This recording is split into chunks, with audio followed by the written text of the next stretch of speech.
9 days, Jeff. What? That's how long Sami Zayn held the WWE Championship. And now CM Punk is champion again. Plus, Cody Rhodes got attacked. Obafemi's preparing for Hell in a Cell, and the Vision just added a new member. WWE didn't just change one storyline this week. They changed the entire road to SummerSlam. Let's roll the intro. Let's talk about it.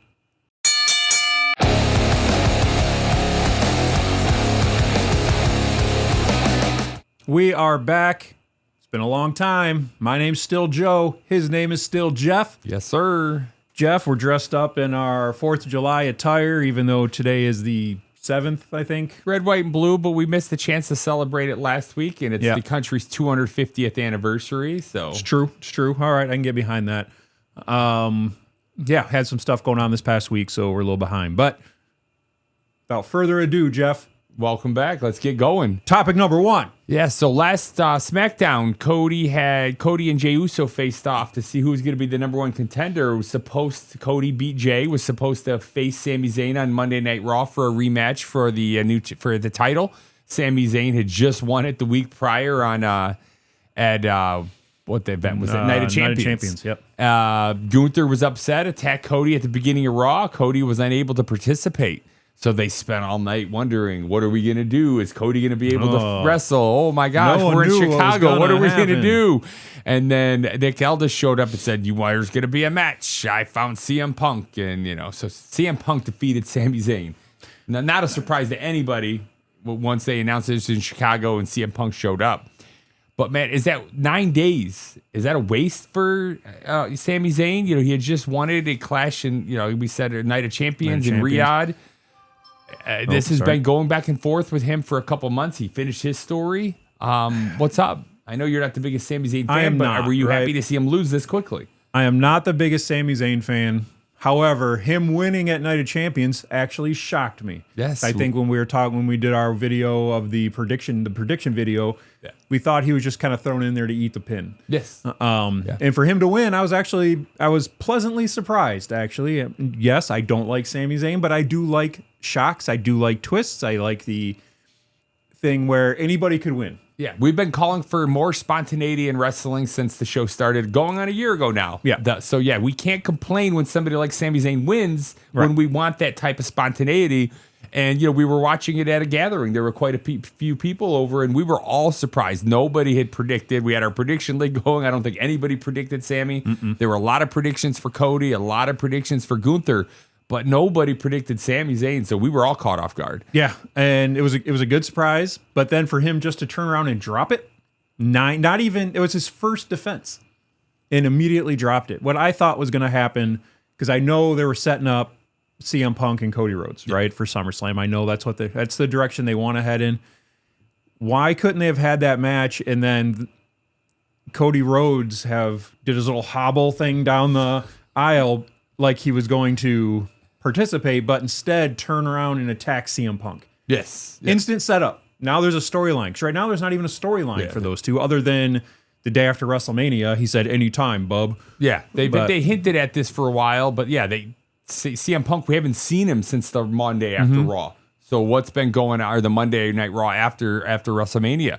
So, but Sami losing this quickly does kind of fit his underdog story. He had his big night. Makes a little sense for him to lose it than to go on some sort of dominant run. But with Gunther being involved with Cody and now Sami and CM Punk, is it going to be a one-on-one match, or are we going to see a three-way or a four-way? I'm going to guess we're still going to see a one-on-one. I heard they're also trying to set up Gunther versus Nick Aldis for a match. Yeah, I saw online Gunther versus Royce Keys. Yeah, but I think the Aldis one would hold a little more water just because there's at least a story there. Right now, yeah. Royce Keys has been kind of absent for a while. That was Nick Aldis and Randy Orton that's been going back quite a while. But I think this is Gunther. Guys, Gunther just switched over to SmackDown, so him interacting with Nick Aldis is relatively which makes you new. wonder, is that the spot that Randy Orton was supposed to have, but because Randy Orton hasn't come back, they switched it to Gunther. He's just not ready, yeah. So. Who knows? But I don't know. I don't know how I feel about Punk winning that quick.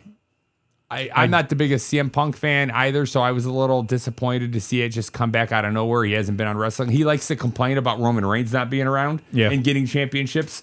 Now he comes back out of nowhere, gets a championship 3 match months later, gets a match and wins it immediately. So but tell us, what do you think of the comments? Did WWE make CM Punk bigger this way, or did this just destroy Sami Zayn and what little credibility he had winning the championship? I know what side of the fence I fall on for that one. So next topic, Jeff. Yeah, so looking forward again to SummerSlam, Cody Rhodes versus CM Punk. Let's imagine it's going to be the one-on-one straight-up match. Again, they hinted that a little bit before WrestleMania. They really hinted at it after WrestleMania, talking about Cody Rhodes, and actually they started talking about Dusty Rhodes and all that.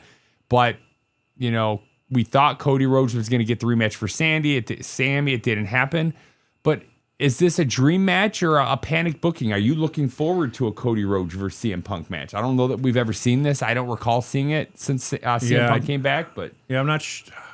I'm going to say no, but I could be 100% wrong on that. Not at least that I remember. Is Cody Rhodes versus CM Punk at SummerSlam a better match than Sami Zayn versus anybody at SummerSlam? Probably.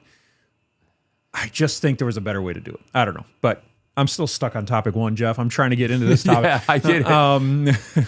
They're tied together, so we can have some talk back and forth. But. Yeah, and where's Gunther fit in and all this? I know they're trying to do the Aldis thing, but he was kind of inserted into this match by taking out Cody Rhodes. Yeah. So I don't know. I don't know how I feel. There's no story. Yeah. They have 4 weeks. Supposed to be the biggest match, at least until WrestleMania, right? Yeah. There's no real story there. Yeah, so unless they're going to come out and say that Cody Rhodes is upset and maybe he's going to come out and talk to CM Punk and they're going to argue back and forth. Punk can badmouth anybody. He's good on the mic. So these two guys, they have time to build something up. So we don't know that's what's going to happen yet. We're predicting it. So a lot can happen between now and then. Who do you think the bad guy is going to be?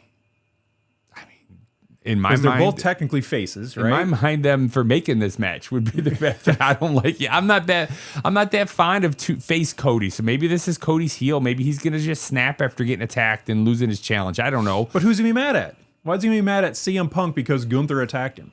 I don't know. But that's just true. A true heel doesn't have to really be mad at anybody. They act heelish because that's what heels do. So that's why it almost makes more sense going back to the last prediction to have Sammy and Gunther in. They're whether it's a tag match or it's a 4-way championship match, that you got two faces and two heels at that point. Yeah, and maybe they're going to do something where Sami Zayn's be mad at Gunther because Gunther hurt Cody Rhodes, who Sami Zayn could have beat. Yeah. And I don't know where they're going. That would make sense for Sami Zayn to feel he got cheated again, that he prepared for Cody all weekend. And then had to turn around and face CM Punk, which nobody knew. Nobody even knew CM Punk was healthy or he was going to wrestle. What was up with CM Punk's entrance with the garage door? He's standing behind the garage door and it goes up. So I saw something on Facebook just before I came over. I guess that's a throwback to a Drew McIntyre, very similar to an old Drew McIntyre entrance. You'll have to look it up later. Maybe put the image up on the screen. All right, I'll have to see. Yeah. But I don't know. I thought that was goofy. But the match should be good. Both guys can wrestle, but. Do you agree with us, though, that this is a WrestleMania or a SummerSlam level match, but it needs a little bit more buildup? And there's just they should have had more buildup. Like, this is the type of match that people want to see, and you tease it for months. Like, teasing it the night after WrestleMania and then going away from it for 90 days doesn't seem to make much sense. So I think it's a bit of a rush going into the SummerSlam. We'll see what happens, but let us know your thoughts. How many matches are, I know it's a little side quest here, how many matches are on SummerSlam currently? Have they announced for SummerSlam? I think just Oba, Femi, and Brock. Lesnar. There's supposed to be like 16 matches on that card. You would think there would be. And what they had 4 weeks away. At WrestleMania, they had, 12 or 13? I think there were 6 ones in there, 6 on one night, 7 on another. We were expecting a 7th match, but it never happened. Oh, yeah. They're over 2 nights. They got to go at least 12 matches. They got to go. So, yeah, we've got a lot of booking to happen in the next couple weeks. In the next 4 weeks. And they still have to add matches to Saturday's main event. Yeah. Danhausen and JD McDonough as the main event doesn't do it for you? No, especially in Madison Square Garden. Okay. The biggest wrestling venue in the world. Yeah. And that's your main event. Right. Well, let's get back on topic. Sorry. Topic 3. Speaking of we're rusty. We're going back to our old ways. There's a lot to talk about, yeah.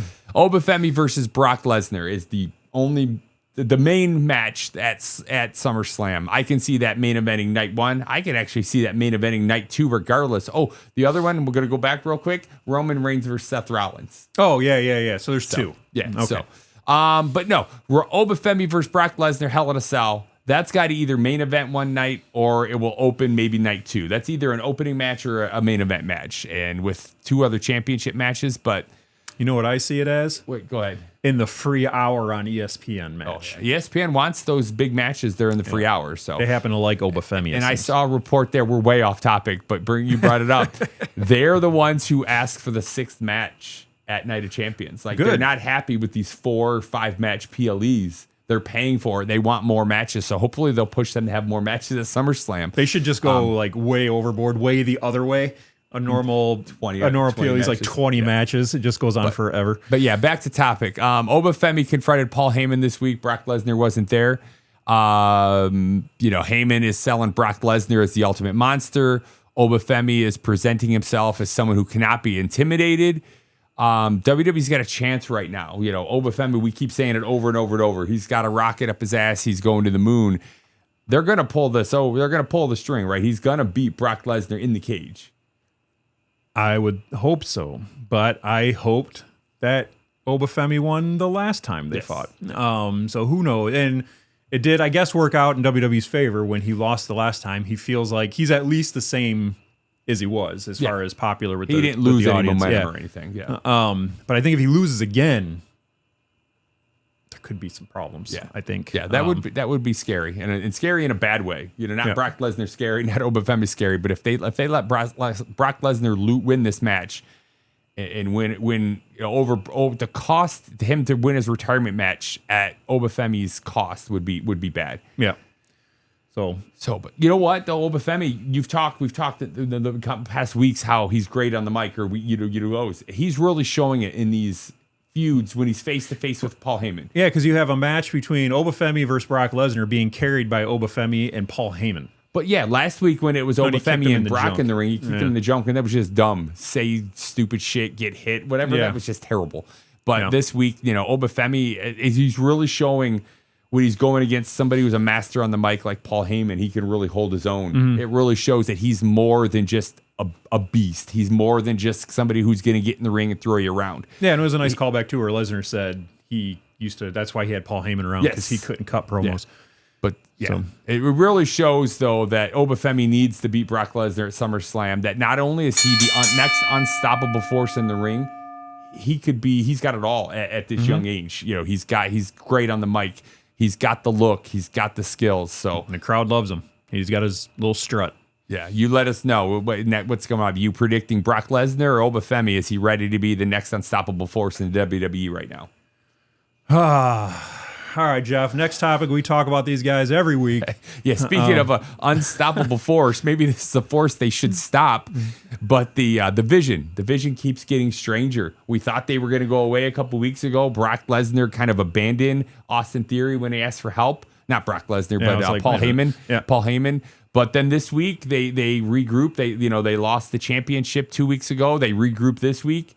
Paul Heyman sends him out to the ring and says, "You want to be with me still? You got to bring something back." And they brought back the championship with the help of Maxine. Not all they brought back. They brought back with the help of Maxine Dupree. Yeah. So where are they going? We thought the Vision was breaking up. Are they reinforcing it? Do they have more plans? Where's this going? Do you remember there was a particular wrestler not too long ago, Jeff? I remember who it is, but I want to see if you do. Who they had this exact same storyline before they got popular. What's the recap? What storyline are we going at here? Just Maxine Dupree joining the Vision.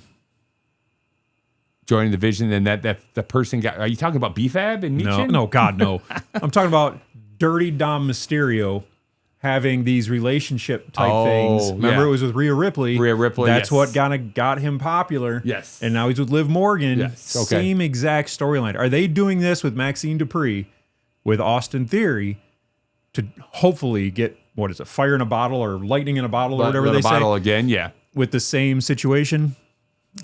Yeah, I can see, especially if they really play up, because on Raw, after she joined, backstage with the Vision, Otis and Tozawa came out.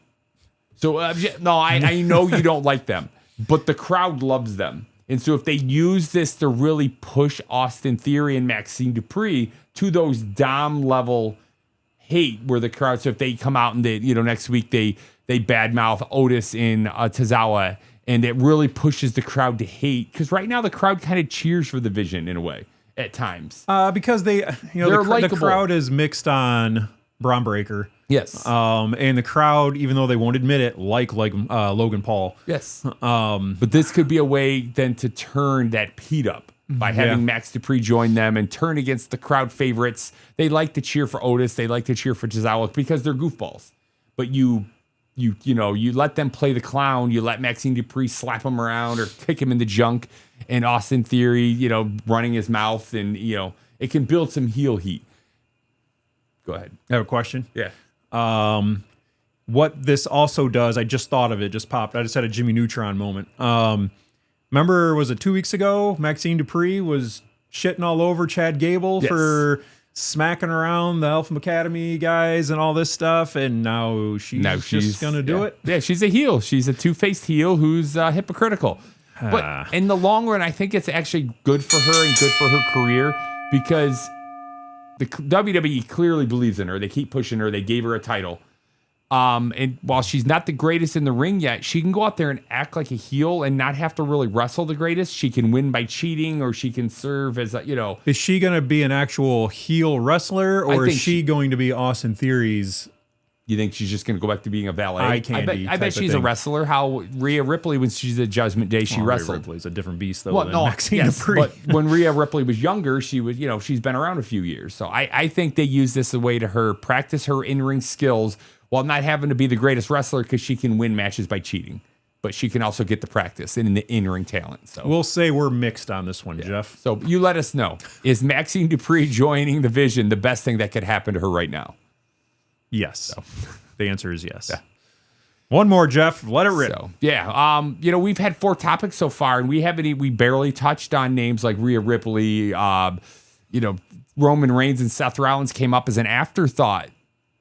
The WWE has so much talent right now, but is this a problem? Do they have a depth problem? Not the bad point, not the bad type where they don't have enough talent. Do they have too much talent right now for us to talk about, for them to get across on their shows and in their PLEs? We talked about there were some big name stars left out at WrestleMania. Yes, I don't know if they have a depth problem. I think they have a problem using the depth that they have. Does that make more sense? No, I think we're on the same page here. We'll go ahead. You have, and we talked a little bit before we started recording this, where like LA Knight, the crowd goes nuts for him still. Yes. And in my opinion, when he came out and did his promo against Seth Rollins, I think he did better. He won up Seth Rollins, and that's an accomplishment. Because Seth Rollins is great on the mic. Yes. LA Knight's hit or miss sometimes. He's usually good, but sometimes he isn't. But I thought he was great. Crowd went nuts. They ate up everything he said. But what are they going to do with him? Yeah. Chad Gable just had probably the match of the year with Ludwig Kaiser. That nobody watched. If you guys haven't seen it, go to YouTube, look up that match. That was an amazing. I've watched it 3 times now. Yeah, super good match. Yeah. Probably best match of the year. Even in the next 6 months or 5 months that are coming up, I don't think there's going to be a match that's going to be better than that one as far as storyline, the skill that was, in the ring and all of that stuff. Dragon Lee's great. I'm a big Ethan Page fan. Yeah. Rusev, even though he's another like Sami Zayn, right? Neither one of us him really with Ethan Page. This is what Rusev needs. He needs to just be the crazy beast and let somebody else talk for him. Let somebody else build him up. I enjoyed that tag match the other day. Even when he was destroying Joe Hendry after the match and Chad Gable and the people I like this side of Rusev because he's got somebody like Ethan Page to push him to the edge. Yeah. So, you got that Javon Evans. Still, he's still out there. There's so many people that are on the roster who I just don't feel are being used effectively. And I don't think it's because they don't have enough time. I think they just they waste a lot of time. That's what I was going to go with you. They have too many people that aren't being used properly. They got too many people that aren't being used. Yeah. Again, let's look at WrestleMania this year. We had 13 matches. WrestleMania last year, I don't remember the exact number, but it was somewhere between 16 and 18 matches. So even if you go 16 matches against 13, That's 3 extra matches, 2 wrestlers per match. If you Even go if bare they minimum, do an 8-man tag. Yeah. I mean, you can at least get some people on the card. 6 extra wrestlers you can have out there. SmackDown just went down from 3 hours to 2 hours, which was good. But I guess they're planning for WrestleMania season in January, going back up to 3 hours. Yeah. Fill those 3 hours with matches. Stop with the constant recaps. Not only is SmackDown recapping Monday Night Raw, it's recapping earlier events on that same SmackDown. Yeah, that was the inception that we were talking about. So, but yeah, let's have 2 matches at minimum per hour. Yeah, I mean, Raw this week had 5 matches, I think. Yeah. It's a 3-hour show, 5 matches. So it's insane. So anyway. Yeah. Question isn't, Jeff, who's next? The question is, who gets left behind? Yes. All right. I'm get to your question here. That was at the end there. All right, go ahead. Yeah, but I've been arguing WWE does have the deepest roster in years, let alone possibly ever. What should they do? Give us some of your ideas on how they can better utilize this talented roster they have. Yeah. They've got wrestlers wrestling longer than ever and being as skilled as ever, and they're calling wrestlers up at 22, 23, 24 years old. They've got the best of the old, the best with the young. They've got one of the best rosters ever right now. It almost feels like to me that they just collect all these wrestlers and they don't use them, but they want them there so they can't go somewhere else. Oh, yeah. They're trying to keep them out back in when WCW let's hope they're not going down that same road and they go bankrupt. But that's back when WCW just started paying everybody everything just to take them away from WWE and had no idea what to do with them. Yeah. Let's make him the 10th man in the NWO. Yeah. NWO was great. Yeah. Anyway, that's it. We got you breaking the pedal over there. Breaking the pedal. Pedal to the metal. No, all gas, no brakes, Joe. Yeah, I'm the fatu of the channel. So, but anyway, like I said, we were away for it's only been a week, Jeff, but it feels like forever. It feels like it's been a long time. I miss you guys. Yeah. I miss being in here. You talking. right there. I miss you the most. We do. Yep. We got some cool stuff coming up. Our 1-year anniversary is coming up. Yes, sir. SummerSlam is it? Showing Jeff a little bit of that when he got here. It's been 2 weeks. It looks like he's done 2 years worth of work. I've been doing some stuff, and Jeff's got his stuff coming out. Jeff is now in control of 3 different shows. 3 different shows on the horizon. Keep an eye out. I'm trying how best to do it, but yeah, Raw recap show, a SmackDown recap show. It's just 10-12 minutes, showing some highlights and news, and kind of pushing more result based where we give our opinions here. That's going to be a more result based show. And then I'm still tinkering around with how exactly I want to do the Wrestle Stop Rewind, going back and looking at the old WrestleManias and PLEs from the past. Yeah. So. And then we have this show that's still going to come out. Hot Take is still coming out. We just kind of rebranded, restructured things a little bit. And we have a shorter past, present, future video coming out soon. And then either right around or shortly after SummerSlam, me and Jeff are going to sit down and do a full comprehensive past, present, future of the channel. Right around our 1-year anniversary, which is August 1st. Yeah, there you go. Anything else, Jeff? Nope. Sounds good. Looking forward to SummerSlam. Looking forward to WWE's going. Yep. Appreciate you guys. Thank you. And we'll see you guys in the next video. For watching another episode of Wrestle Stop. If you liked what you saw, make sure you like, comment, subscribe, hit the bell icon. You can reach us at any of the addresses on screen. And there's a couple extra videos here on the screen. If you liked what you saw, maybe you'll like one of these as well. Thanks for watching.